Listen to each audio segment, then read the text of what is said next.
At the company annual meeting, my CEO husband suddenly called back, asking what I was doing. Washing your underwear, I replied matter-of-factly. Is there something? After washing, I'll dry them, and later I'll iron your suit. From the other end came a burst of laughter and applause. The call ended immediately. He returned in the middle of the night, drunk and reeking of alcohol mixed with perfume, which was very pungent. I got up to brew him some sobering soup. He grabbed my hand tightly, his eyes bloodshot. Vivian, where's your old temper? Your self-respect? I just smiled faintly. The once proud Vivian was already dead. In this second life, I just wanted the people I loved to live well.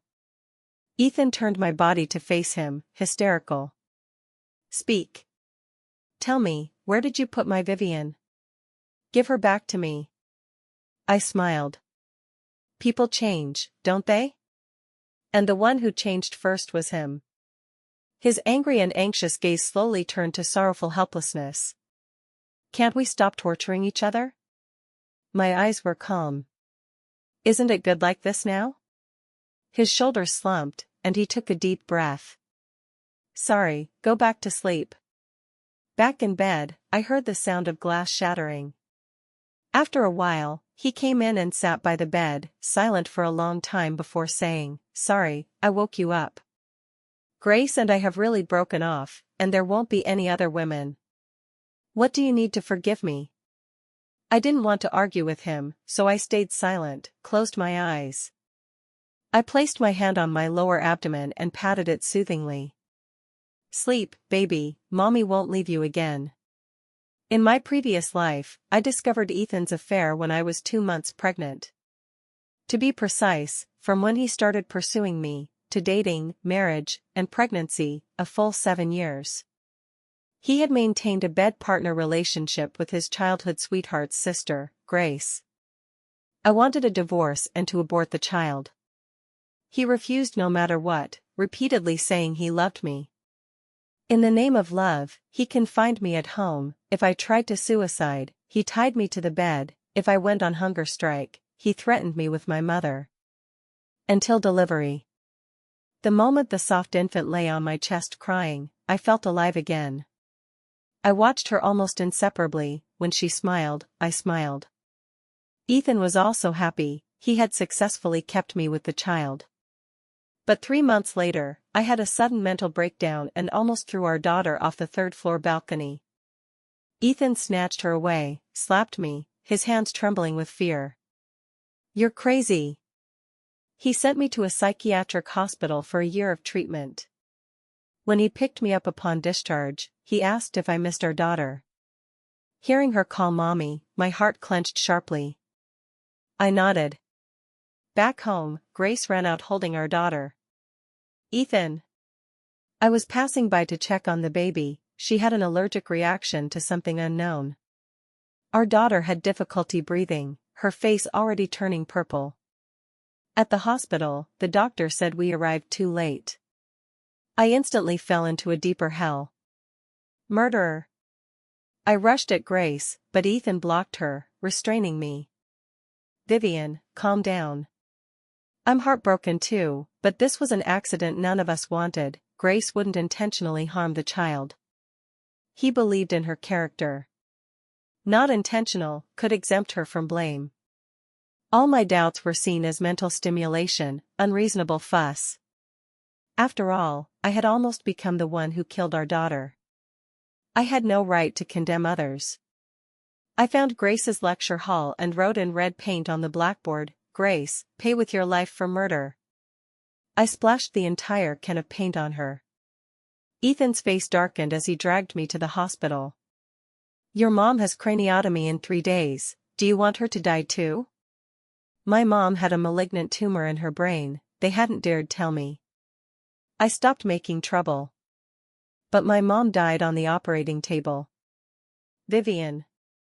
Ethan woke me, frowning as he wiped the cold sweat from my forehead. I took a while to recover, repeatedly checking the date on my phone, slowly pulling away from the nightmare. I had been back for 3 months. That day was the first fetal movement of our daughter in my belly. When Ethan returned that evening, I told him and let him feel it. He cried with excitement, burying his face in my belly. "Vivian, I really love you, love the baby so much, forgive me once, okay?" I said, "Forget it." Whether he loved me or not, forgiving or not had no meaning. I just wanted our daughter and my mom to be safe and healthy. The next day, Ethan accompanied me home to see my mom and took her for a checkup. The tumor hadn't grown large yet, reducing the surgical risk significantly. The surgery was successful, and recovery went well. A huge weight lifted from my heart, giving me more relief and joy of survival than my own awakening. I started eating properly, going for daily walks, sunbathing, shopping for baby clothes, decorating the nursery. I could even joke with Ethan. Didn't refuse his goodnight kiss. Ethan was happy, but there was always a faint worry between his brows. Until our wedding anniversary, when he wanted intimacy. I pushed him away, calmly saying, "If you have needs, you can go to Grace or others, I don't mind." He was instantly doused with cold water, eyes full of disbelief. "What did you say?" "Vivian, you still hate me in your heart, right? You haven't truly forgiven me." I shook my head, straightened my collar, and sat up. "I just figured it out. You're right, sex and love can be separate. I believe you love me." I was stuck in a rut before, too serious. I accepted his explanation, but he got angry in turn. "You really think that?" I looked seriously into his eyes and nodded. He slammed the door and didn't return all night. The next morning, he returned with a bouquet, apologizing. "Sorry, wife, I was too emotional last night." "It's okay, we'll take it slow. As long as you're willing to give me a chance, a lifetime of platonic love is fine too." He showed me the injury on his hand. "I went boxing, the gym has surveillance." I nodded and smiled. "I believe you, no need to explain so urgently." His expression was more disappointed than if I had doubted him. "Okay, let's have breakfast together. Didn't you sleep well? I'll accompany you for a nap later, okay?" Days passed like this one by one. Until one midnight, he saw me standing at the sink scrubbing his shirt. He suddenly flew into a rage and tore the clothes apart. With red eyes, he questioned what I really wanted. "I beg you, Vivian, don't punish me this way, okay? You pretend to be virtuous, pretend to be magnanimous, making yourself look like you're enduring humiliation. Are you happy yourself?" I helplessly explained to him that my back hurt and I couldn't sleep, so I got up to do something, to move around. Okay. He was so angry he was speechless, took off his pajamas, and threw them at me. "Keep washing. Since you're so idle, hand wash all the clothes at home from now on." I did as told. To say it was satisfying, watching him go mad, there was a bit. At the height of the argument, he spoke recklessly, saying that as a Cinderella who married into wealth and changed her class, I should be content. People can't be too greedy, wanting everything. When it comes to himself, he forgets all reason. He wants me to forgive, to be sensible, and to love him without any grudge as if nothing happened. Today we go for prenatal checkup. Perhaps due to poor rest last night, both the baby and my heartbeats are a bit fast. Ethan was very guilty. "Sorry, I don't know what came over me yesterday." I quickly took the blame. "I didn't know you were playing a game, making you lose face." He was about to say something when his phone rang. After a moment's hesitation, to appear open, he answered in front of me. It was Grace. She had a car accident. In the previous life, around this time, he went on a business trip for a week. "Go ahead, she's your only family in the country." "I just want to go home to see my mom." He showed a very complex expression, relieved yet disappointed. After hesitating for a while, he still turned and left. The driver ran in. "Madam, shall we go?" At that moment, my phone also rang. My heart rate suddenly increased.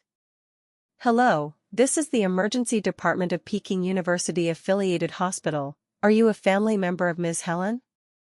I answered tremblingly yes, and suddenly the left side of my belly cramped sharply twice. Rushing to the hospital, I unexpectedly saw Ethan. Grace was sitting on a nearby chair. Vivian, don't panic first. It turned out Grace was the perpetrator. The person hit by her car was my mom. The surrounding world seemed to blur automatically. I could only hear buzzing in my ears. When I gave birth, my mom didn't come. Ethan said he signed her up for a tour group to travel abroad. Of course, I didn't believe it, just thought it was another means to control and tame me. Vivian, look at me. My dazed appearance scared Ethan. He supported my arms. Don't be afraid, Mom will be fine. It was snowing, roads slippery. Grace didn't do it on purpose, she's panicked too. My eyes were sore and unbearable, a metallic sweetness surged in my throat. Not intentional. I scoffed coldly. That phrase again. Grace came over, full of apology. Vivian, sorry, I really didn't recognize Auntie. I was turning right. Auntie suddenly ran out to pick up a mask. I couldn't break in time. Looking at her, thinking of our daughter's pained face, I felt difficulty breathing. Unable to control the surging hatred, I slapped her face. Ethan gave me a reproachful look, his eyes full of pity for Grace. I'll have the driver take you home first, I'll handle the police. Don't blame her, she's just too anxious. Grace smiled tolerantly, I know, not angry. Don't worry about me, accompany her well. I stepped back 2 paces, leaned on the wall for deep breaths. I couldn't panic, couldn't collapse. My mom was still in rescue, the baby still in my belly. Helen family. Hearing the nurse call, my heart jumped sharply. Very sorry, the patient didn't make it due to intracranial hemorrhage, time of death. My vision blackened, I couldn't stand. My belly suddenly ached sharply. Amniotic fluid flowed down my thighs. Wife. I lay on the hospital bed being pushed into the operating room, watching the rapidly moving ceiling. Only one thought in my mind, if my mom hadn't had the craniotomy early, maybe she could have survived the car accident like in the previous life. I was also one of the culprits. Our daughter was premature, only the size of an adult palm, her cry particularly weak. Immediately sent to pediatric ICU. Cold tears flowed uncontrollably. I gritted my teeth, secretly vowing in my heart, if our daughter doesn't survive, this time I'll take them down with me. After coming out, Ethan held my hand, dryly comforting, wife, the baby will be fine. I gripped his hand tightly, staring at him intently. Ethan, I want Grace in prison. He guiltily averted his gaze. Sleep first, rest well, then we'll talk slowly. My heart chilled to the core. I closed my eyes. They had been together since birth, siblings closer than family, talking about everything, no reservations, intimate friends in bed. What was our thin love? What was I, this bargain wife? And his mother-in-law with no blood relation, what was she? I woke in the ward. Grace leisurely sat on the sofa peeling an orange. Vivian. She stood, walked to the bed. I'm really sorry. Didn't expect it to turn out like this. Her apologetic posture was like messing up a file at work, having to perfunctorily appease the boss. The instant she heard the doorknob turn, she knelt. Pay with life for murder, I'll atone to you. Ethan hurried in and helped her up. Dissatisfied, he said to me, her knee was injured and had surgery. Ethan, one takes responsibility for one's actions. I erred, should be punished. Don't hurt Vivian's heart again. I curled my lips in a light sarcastic smile. Ethan pinched her arm, silently comforting, reassuring her. You've apologized, it's fine, go back. Only us 2 left. I just saw the baby. Vivian, Mom is gone, but Grace she. Ethan, I want to sue her. Ethan's gaze immediately cooled several degrees. Vivian, you can't sue. It was stating fact, more an undisguised warning and threat. It felt like a scalpel cut into my heart, shattered blades sewn inside. Pain made my breathing tremble. I smiled bleakly. Divorce then? Can we? He frowned, this word had become his taboo in repeated arguments. These are two matters. I smiled bigger, but tears flowed uncontrollably. I felt suffocation, fear, and powerlessness.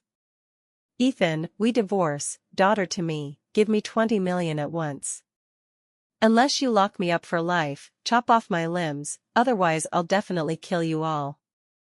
His gaze shook, but he just sighed helplessly, coaxing, you're too agitated now. Wait until you and baby are discharged, emotions stable, then any request can be discussed. I took a deep breath. Sit closer, close your eyes. Puzzled, he still did. I pulled out the 4-needle from my hand, with all my ruthlessness, stabbed it into his eye. He stood covering that eye, pain twisting his face, veins bulging. The other eye full of disbelief, mixed with anger and hurt. You really hate me to this extent? I looked at him calmly. Do you really love me to this extent? It was you who, with so-called love, imprisoned me by your side, made me lose loved ones, you pushed me step by step to this. The next second, I suddenly emotionally collapsed, whole body shaking, convulsing and vomiting. His gaze seemed to show a trace of reluctance and heartache. He agreed.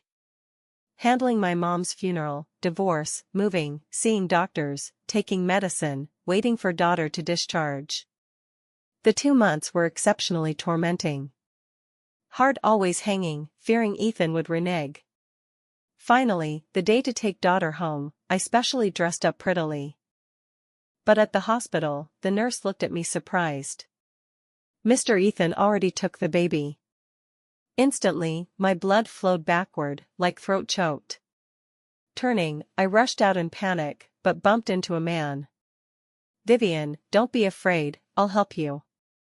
The face was Ethan's. But expression, gaze, words, all eerily wrong. Especially the eye I stabbed and blinded, surprisingly spirited like normal. My heart beat extremely fast, chaotic brain thinking rapidly. As if just grasping a floating thread, I heard him say, I'm the future Ethan. My pupils contracted sharply. The man before me was much more haggard and thinner than Ethan. He anxiously pulled out a necklace from his neck. This bottle contains your and our daughter's ashes. Mom and daughter are gone, you jumped from the company rooftop. His eyes overflowed with grief. Believe me. Then tentatively, do you remember? I couldn't stand, gripped his arm tightly. His neck still clearly showed bite marks. Outside my mom's operating room, when he held me, I bit, drawing blood. He touched it, sadly saying, it's a tattoo. This wound is the last mark you left on me, I feared it disappearing. Truly ridiculous. But I could only grasp this lifeline. You said help me, give me back our daughter. He nodded solemnly, rest assured, I won't let anyone hurt you again, including myself. I returned to the villa alone. Ethan sat in the living room, as if waiting specifically for me. Where's the child? She's asleep, the nanny is watching. I immediately ran up, but saw Grace coming out of the nursery. Ethan, fearing I'd act again, restrained me. I gritted my teeth, angrily asking why. Grace spoke first, Vivian, your mental state is too unstable now, we don't trust you to care for the baby. Temporarily keeping her at home is responsible for both mother and daughter. Ethan continued, don't worry, daughter's custody is still yours. Once you're better, you can pick her up anytime, I won't stop you. Vivian, how about hospitalizing for systematic treatment? Grace smiled again, we'll take good care of the baby for you, you can video with her daily. My whole body trembled. Forcing control of emotions, move, I want to see her inside. Daughter slept sweetly on the crib, little hand clutching the blanket corner. Tears instantly welled up. I forcefully closed my eyes, said to Ethan, "Okay, I can agree, but make her leave immediately, not allowed to contact my daughter." Grace smiled comfortingly at him, "No problem, I'll go now." I made him tell the nanny, from this moment, Grace not allowed in the house, nor touch the child. He did. "I want to see my mom, accompany me?" A flash of surprise in his eyes, but he nodded immediately. "Of course." At my mom's grave, I placed the flowers. Ethan knelt with me, kowtowed. "Vivian, I've kept a secret in my heart, told no one, including Grace." Grace's mom had severe depression, I was too young to understand.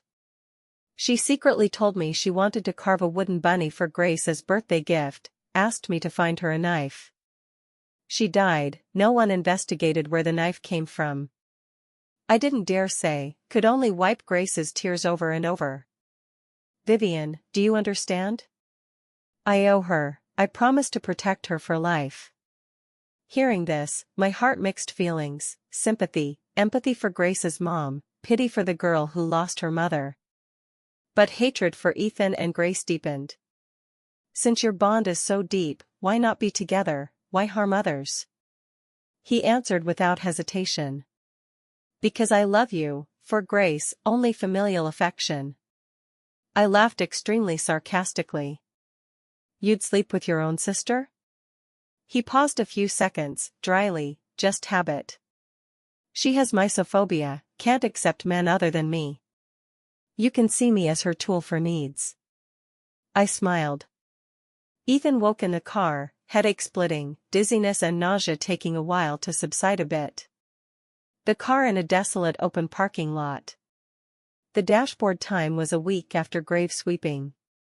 That evening he sent me home, I invited him to eat, he was flattered. But I put something in that bowl of noodles. After recalling, he irritably hammered the steering wheel. Angry, puzzled, baffled. He couldn't figure how I had such capability, missing so long, why no one searched for him. He couldn't drive, no phone found. Finally walked miles, hailed a cab, returned home. Child taken away was expected. But what he heard and saw next shocked him immensely, making him doubt the world's reality. He personally sued Grace for traffic accident causing death. Resigned taking blame at board meeting. Posted on social media admitting marital infidelity, restricting pregnant wife's freedom. Transferred all disposable assets to overseas accounts. Saw his own face in surveillance.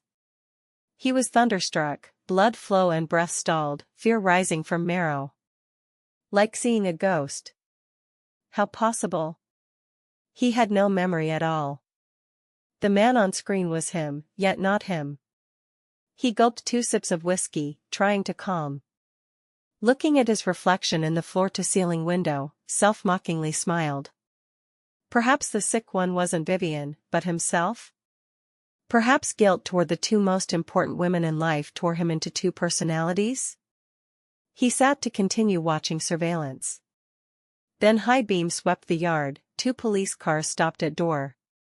"Mr. Ethan, we received anonymous report, you're suspected of illegal bribery, stock manipulation, please cooperate with investigation."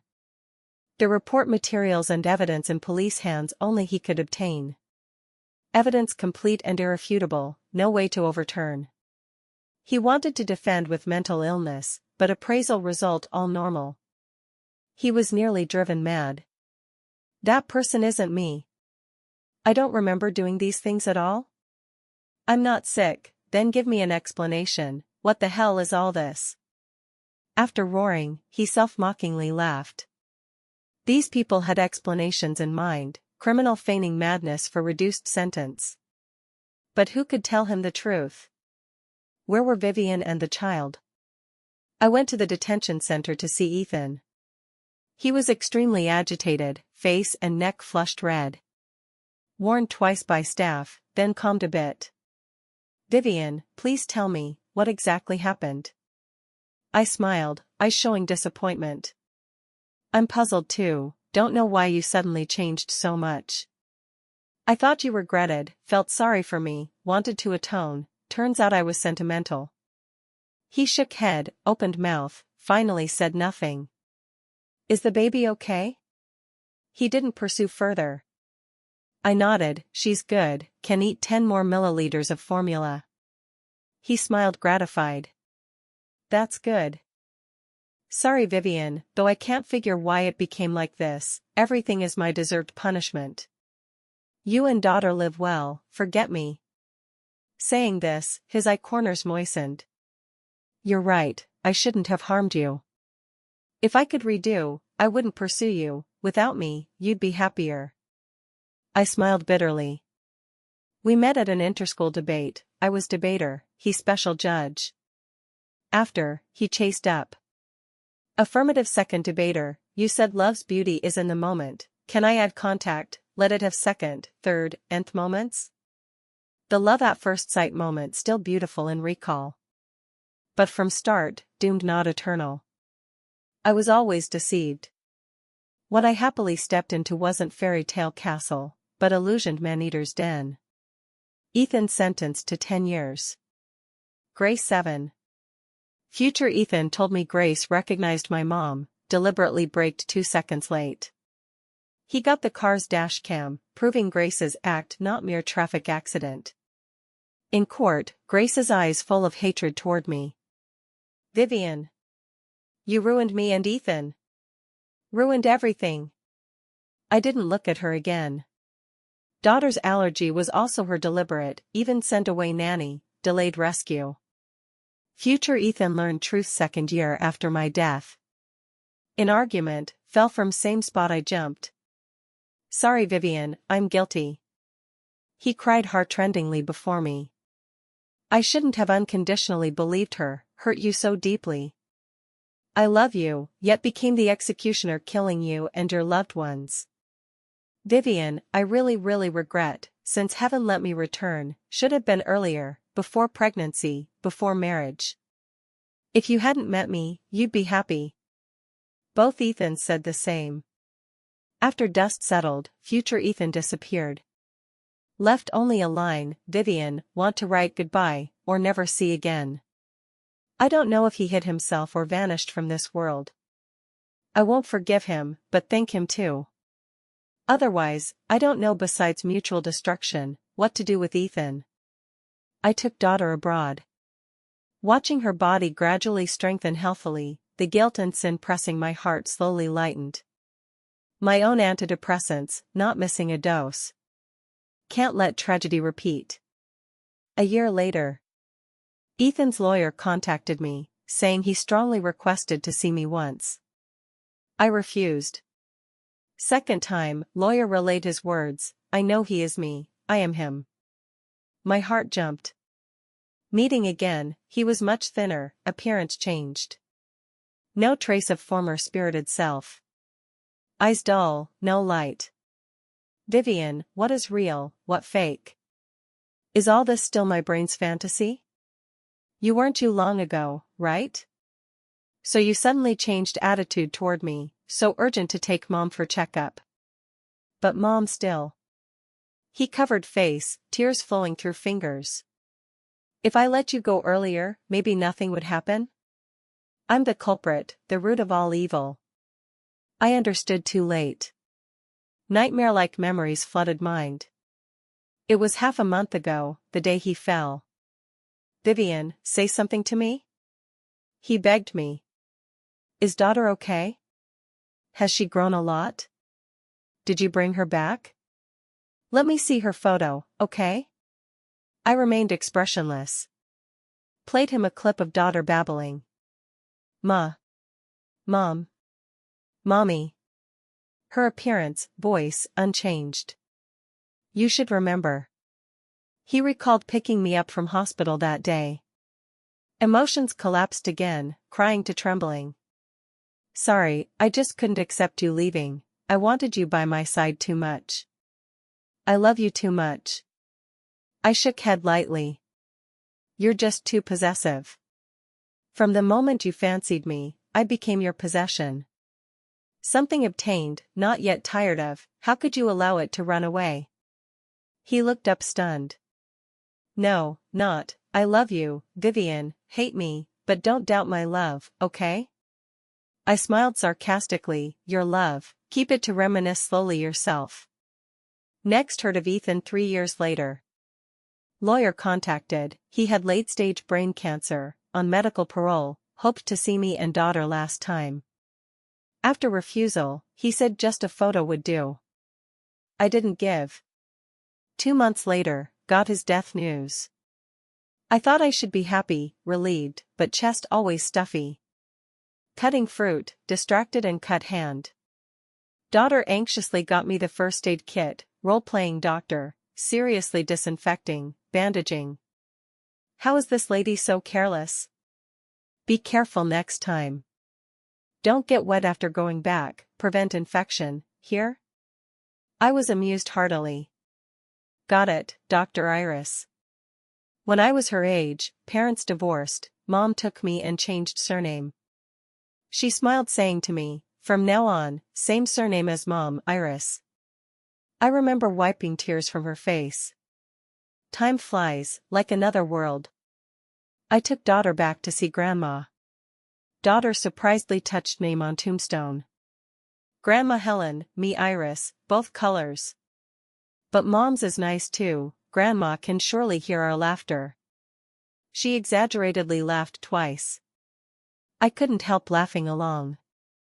Eyes slowly moistened. Sorry mom, if only you were still here. Oh, mom, why crying again, then I'll cry with you. She woo-woo fake cried, while observing me. I hugged her into my arms. Life illusory and bitter, only she whom I love is most real, most warm.